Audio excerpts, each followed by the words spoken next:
Gonna fix this thermostat today. I actually went to the Toyota dealership to get the thermostat. Aftermarkets are kind of faulty, and the new ones are only like 30 bucks anyway from the dealer. Also got the gasket. The thermostat is right behind the alternator. It's easy to get to. We just remove the serpentine belt, take out the alternator, and it'll be right there. To remove the serpentine belt, you just want a 19 millimeter.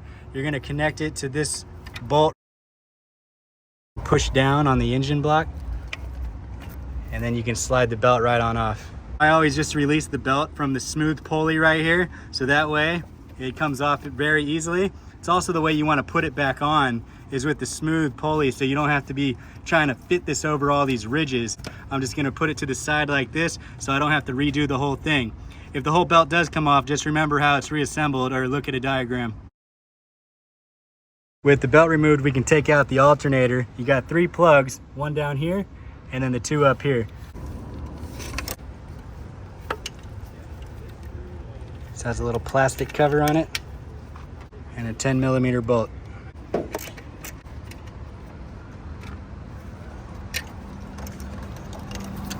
right, go ahead and move these off to the side.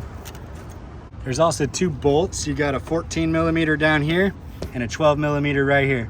You can fit an extender bar in for the 12 millimeter. As for the 14, I take off the extender.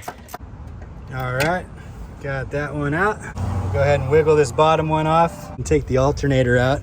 If you lift it up and turn it at an angle with the pulley toward you, it'll slide right on out real easily. And there you go. Right there is your thermostat housing. I replaced that last time because it was cracked. Also make sure to slide a pan underneath in case any coolant comes out of this thermostat housing. Go ahead and take these 2 10 millis out. The bottom bolt's a little tough to get to, so I've been using a 10 millimeter wrench. All right, there's your 2 nuts right there. Remove the coolant outlet connector, and there is your thermostat. When you first pop this off, coolant will come out, and basically you just free it from its gasket, and it comes right on off. And there's your thermostat. This little top piece right here indicates the up position. So when you install the new one, just make sure that little piece is on top. This old gasket comes right on off. Just kind of peel it away. Here's the genuine OE thermostat you're looking for. New and improved. Gonna go ahead and take the gasket and put it around the rim here. It has a groove in the middle inside of it.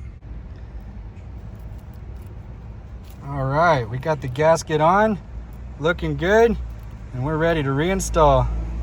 And I would just go around and clean the surface of this, and here goes nothing. Straight on in, nice and snug. The cover is gonna push down on the gasket and create the seal.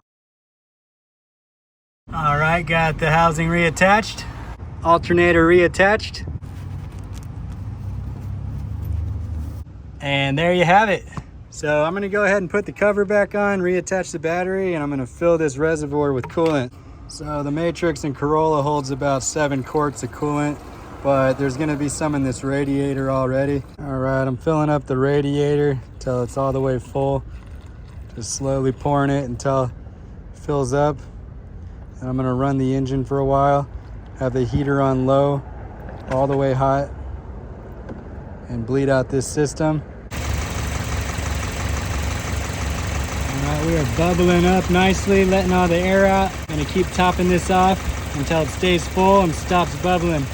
And the temperature gauge, perfectly pegged in the middle. No more overheating, thanks to a new thermostat. 257,000 miles and chilling. And that's how you make it happen, save money and prosper.